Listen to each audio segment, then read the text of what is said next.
맞습니다. 이 사업장은 5인 미만 사업장이라고 할 수 있습니다. 사대보험에 가입한 사람은 근로자고 그렇지 않은 사람은 근로자가 아니다라고 생각하시는 분들이 굉장히 많은데요. 이 근로자 수를 산정할 때 실질 관계를 기준으로 한다고 보셔야 됩니다.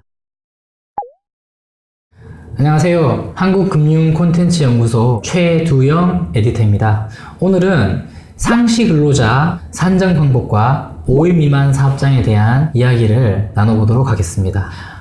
우리가 상시 근로자라는 얘기를 많이 들어보셨을 텐데, 상시 근로자는 과연 어떻게 산정하는 것이냐에 대한 질문을 많이 받습니다. 이 상시 근로자라는 개념이 이어서 설명드릴 5인 미만 사업장의 노동법 적용과 관련이 있기 때문에 먼저 상시 근로자에 대한 이야기를 드리고 싶습니다. 근로기준법은 다음과 같이 되어 있습니다. 해당 사업장에서 법 적용 사유 발생의 1개월 전 전체 근로자의 연 인원을 가동일수로 나누어 산정한다라고 되어 있는데, 조금 쉽게 설명을 드리도록 하겠습니다.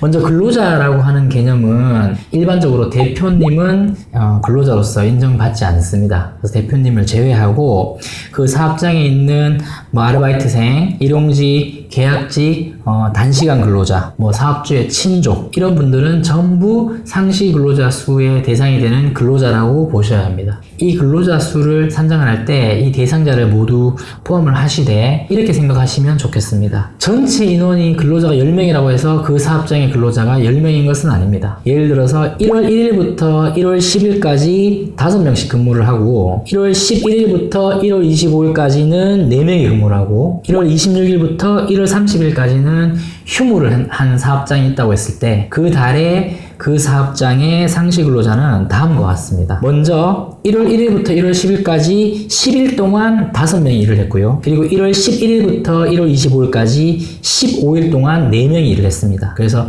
11 곱하기 5명, 그리고 15일 곱하기 4명을 더하면 총 연인원이 110명이 나옵니다. 근데 이 사업장은 26일부터 30일까지 휴무를 했기 때문에 가동일수가 25일입니다. 따라서 110명을 25일로 나누면 4.4명이라는 인원이 나옵니다. 맞습니다. 이 사업장은 5인 미만 사업장이라고 할 수 있습니다. 나의 사업장에 총 일하는 인원이 10명이냐 20명이냐를 가지고 단순하게 산정하는 것이 아니고, 그 날짜에 출근한 인원 숫자의 평균이 그 사업장의 상시 근로자라고 생각하시면 조금 이해가 편하실 것 같습니다. 하나 유의하셔야 되는 게, 사대보험에 가입한 사람은 근로자고 그렇지 않은 사람은 근로자가 아니다라고 생각하시는 분들이 굉장히 많은데요. 이 근로자 수를 산정할 때 노동법률에 대한 해석을 할 때는 실질 관계를 기준으로 한다고 보셔야 됩니다. 이 사대보험에 신고하지 않았다고 해서 근로자가 안 되는 것이 아니고, 사대보험 여부와 상관없이 이 사람이 근로자로서의 지휘 명령을 받고 임금을 목적으로 근로를 제공하느냐 생각하신 다음에 그런 분들은 다 근로자로 보시는 것이 맞습니다. 5인 미만 사업장은 어떤 노동법이 적용되지 않느냐에 대해서 알아볼 필요가 있습니다. 크게 저는 3가지 부분을 말씀드리고 싶습니다. 첫 번째는 해고 부분입니다. 5인 미만 사업장의 경우에는 해고 등의 제한 규정이 적용되지 않기 때문에 정당한 이유가 없다고 하더라도 해고가 가능하다고 볼 수 있습니다. 해고를 할 수 있다고 하더라도 아무런 불이익이 없는 것은 아니고요. 2018년부터 시행된 일자리 안정자금과 같은 국가지원금이 해고가 있는 경우에는 중단이 될 수 있습니다. 그래서 해고를 하실 때에는 굉장히 신중하게 결정을 하실 필요가 있습니다. 두 번째로 연장, 야간, 휴일 같은 경우에 우리가 근로를 했을 때 50%의 가산임금 적용이 있어야 되는데요. 5인 미만 사업장은 50%의 가산임금 적용이 없습니다. 따라서 시급 10,000원인 근로자가 연장 근무를 했을 때 일반적으로는 15,000원의 시급을 지급해야 되겠지만, 5인 미만 사업장은 10,000원을 지급하셔도 무방하다는 얘기입니다.